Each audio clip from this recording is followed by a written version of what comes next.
All right, guys, this is it.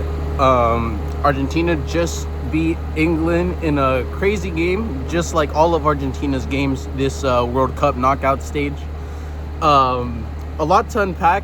I thought that England kind of beat themselves. They kind of helped Argentina there at the end with uh, terrible decisions made by Thomas Tuchel at the end of the game, bringing on all defenders when we know that Argentina's quality was always going to be able to score at the end of games, as they have been doing for 3 games in a row now. Just terrible decision making.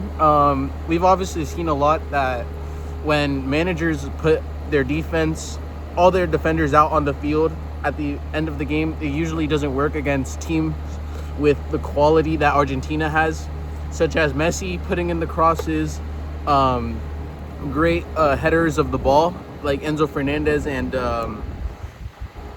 literally the whole Argentina team. I thought that Argentina wasn't really too great in the first half.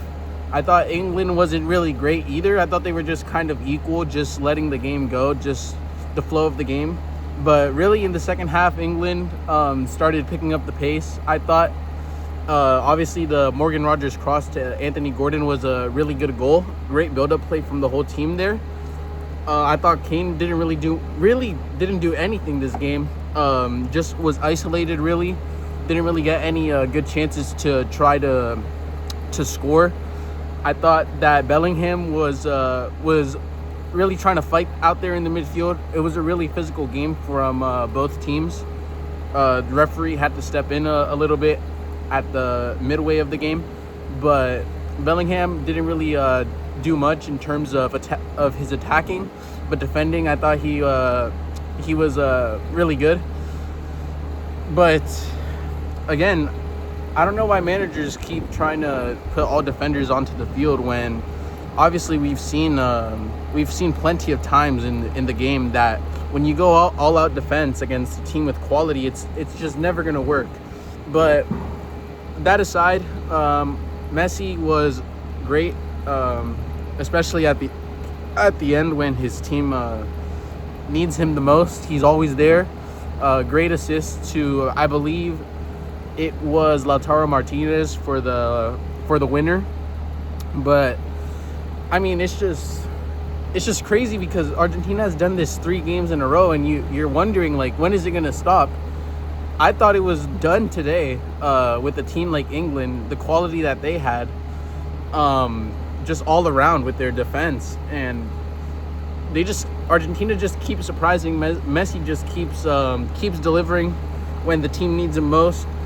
I don't think it's just Messi, but also the players around him, like, really fight for him. They're just willing to leave it all out on the field for him. And when you have a team like that, it doesn't matter about the quality of players, but just really knowing how to play football, because an argument can be made that England has the better quality on the team, just in terms of position for position. But what it really comes down to is how the tactics, just how you play football, if you're willing enough. Obviously, it also comes down to the coach's decision. But again, I think this is a disappointment for England, who, I mean, this was really their year. I think next year, Kane's going to be gone. There's uncertainty about the wingers. Anthony Gordon didn't really have such a good game besides his goal, which he did take very nicely. Morgan Rogers was okay. Saka, we'll need to see how he keeps performing at the club level these next couple of years. But it's going to be interesting to see. I think they have Bellingham, obviously, still the centerpiece on that team. But it's going to be really interesting to see the new generation for England coming in. Obviously, they have Rio and Gamoja there as well, Max Dowman. So they do have some promising bright talents for the future. But it's just going to be interesting to see the new players that come in for them. And in terms of Argentina, I mean, it's going to be crazy when Messi leaves, because Messi's really carrying that team really every single game of this World Cup. It's just been Messi just taking over the game, providing for his teammates, even the team working for him. So when Messi leaves, it's gonna be a whole different Argentina team, of course. But we're gonna have to. It's gonna be interesting to see how they get along. They obviously are still gonna have a lot of quality, as a lot of their players play in Europe. But without Messi, the main guy, we're gonna see. We're really gonna see what the Argentina team is made out of without him. But Messi, obviously, arguably the best player of all time with this World Cup performance that he's putting in. There's a controversy on whether the refs are helping Argentina, which, if you look into it more, I think there is a reason to maybe believe that. But, I mean, at the end of the day, the refs can't really play. The refs can't really play the game. It's more just about Argentina just being willing to really fight for it. But I mean, yeah, that's a whole nother topic for another day. But just once again, congrats to Argentina.